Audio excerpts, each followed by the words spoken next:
Welcome back to the Bnai Zion Corner. Last week on our broadcast, we had a special guest and chairman of the board of Bnai Zion, George Schaefer. George spoke about the history of the Bnai Zion Foundation. Specifically, he mentioned a few of the many established Bnai Zion projects that are now embedded into his society, including Kfar Bnai Zion, the Bnai Zion Medical Center in Haifa, as well as a number of prominent organizations such as the American Israel Friendship League, Magen David Adom, Israel's equivalent of the Red Cross, both which have been founded with the help of Bnai Zion. As Israel grows, so does the important work of Bnai Zion.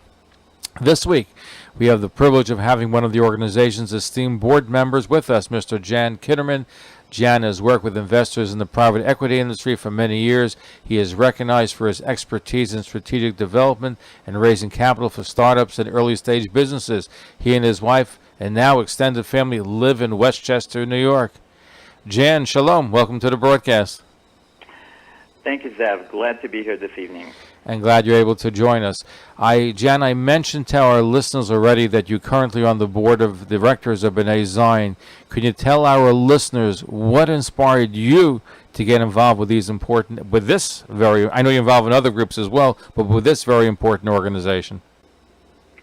Well, initially, it was my father, Boris Kiderman, who introduced me to Bnai Zion. My dad got involved and remained active until his passing in 2013 because he fell in love with Bnai Zion's focus on improving the lives of the people of Israel. When he passed, I took a closer look. It was then that I realized that Bnai Zion was a hidden giant in Jewish and Israel philanthropy, so I decided to do my small part in helping the organization grow and expand its important work of building a more inclusive, healthy, and vibrant Israel. Bnai Zion is now over 110 years old, Zev. In that time, we have very quietly built over 100 significant humanitarian and capital projects in Israel, and I know my father would be very proud to see what we're doing now to strengthen Israel and the Jewish community at large. I never met your father, but your father sounds like he was a wonderful person. Now that the torch has been passed, so to speak, to the next generation and beyond, that's you, how does Bnai Zion stay relevant with the current environment of a time when BDS, we have kite drone attacks, and other anti-Israel issues are a consistent presence for Israelis and for Zionists around the world? Yes, it is a difficult time for Israel right now. Yet it is also a wonderful and prosperous time. Despite the issues you mentioned, Israel is a world leader and a vital strength in the areas of technology, engineering, medicine, and democracy. And I believe Bnai Zion has played a very large role in that. By really building hospitals, schools, universities, villages for at-risk youth and special needs children, residence for veterans and Holocaust survivors, and so much more. We are constantly strengthening Israel's infrastructure and enabling all Israelis to live more meaningful and productive lives. To all those that support the destruction of Israel, be it through terrorism or through BDS, we at Bnai Zion proudly respond. We will remain relentless in our commitment to improving lives and human achievement in the Holy Land. Israeli economic growth is also a means to achieve our greater purpose, strengthening Israel. To BDS supporters, Bnai Zion is very much the business of Israel, building, securing, and connecting, and not just for Israel's sake, but for the future of the Jewish people. We will continue to build and develop impactful responses to Israel's major challenges, responses that produce the most tangible results. Take that, BDS.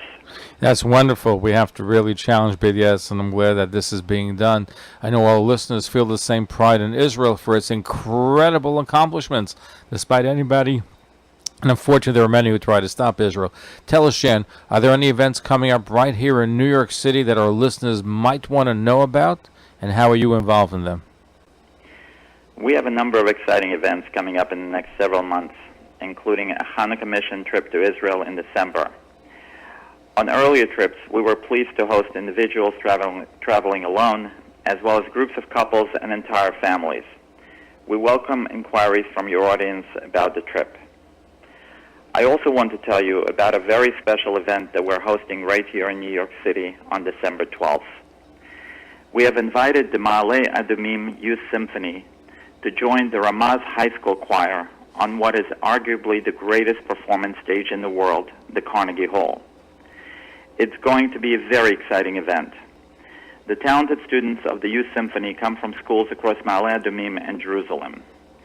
At the George W. Schaefer Music Conservatory, named after last week's special guest and our chairman of the board, George Schaefer, students have the opportunity to study under some of Israel's leading performing artists, including the school's director, the renowned cellist Benjamin Shapira, and the Haifa Symphony concertmaster Eli Shulman.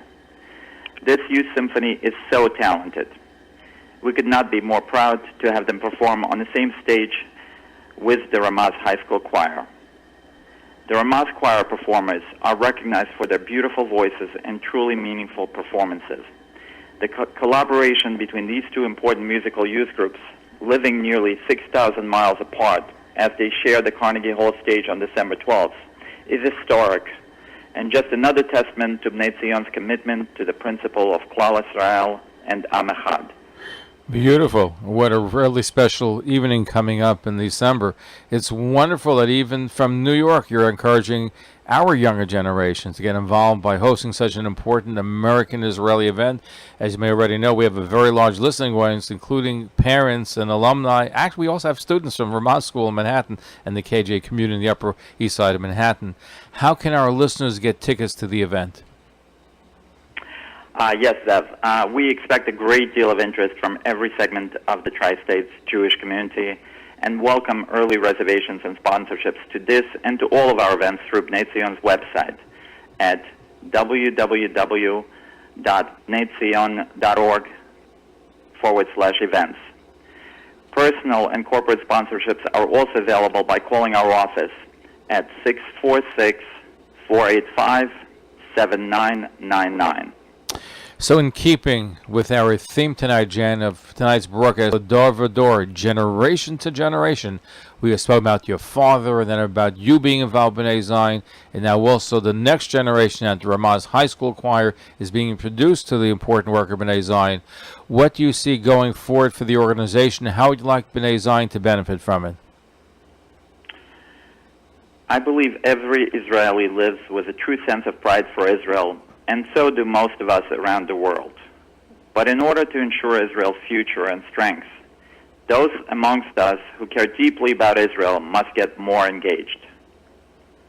Fortunately, we're entering a new era of engagement where high school and college students in particular, but also others, are voting their conscience by standing up, speaking out, and collaborating to make a difference.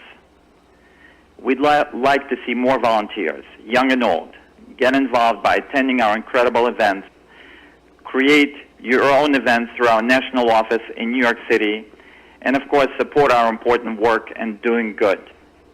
The issues of today are no less challenging than those of yesterday. In spite of its many achievements, Israel, and particularly its at-risk populations, have many social and security needs. Bnei Zion focuses on the needs of many of those vulnerable communities.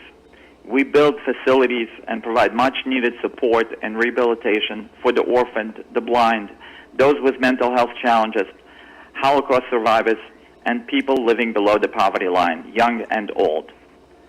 Zev, time does not sit still, and the needs of people of Israel are great. I call on your listeners to join Bnei Zion by volunteering or donating much-needed funds. Inspire and be inspired because of your love of Israel and as a fitting tribute to a loved one. Thank you, Jan Kiderman, for your devotion, for your efforts, a longtime board member of Bnei Zion Foundation. Before we go, Jan, is there anything else you'd like to share with our listeners this evening? Yes, Zev. I urge your listeners to learn more about our rich history and our many incredible, life-altering projects in Israel. Just go to our website, www.bnaizion.org, that's Z for Zion.org, or call Rebecca Harari at 646-485-7999 for more information. By the way, did you know that we are the oldest thriving Zionist organization in the world? That's because of the past support and hopefully the future support of Jews from around the world, including those listening to your show. Thank you so much for having me on your show, Zev. My pleasure, and no matter how we pronounce it, Bnai Zion or Bnai Zion, it's an incredible organization doing an amazing work. So thank you, Jan, for joining us tonight on behalf of the Bnai Zion Corner. We look forward to hearing more about the organization and work next week, and look forward to having you again on a future broadcast. Thank you. And we're going to be right back. Don't go away. Stay tuned. Jan Kiderman.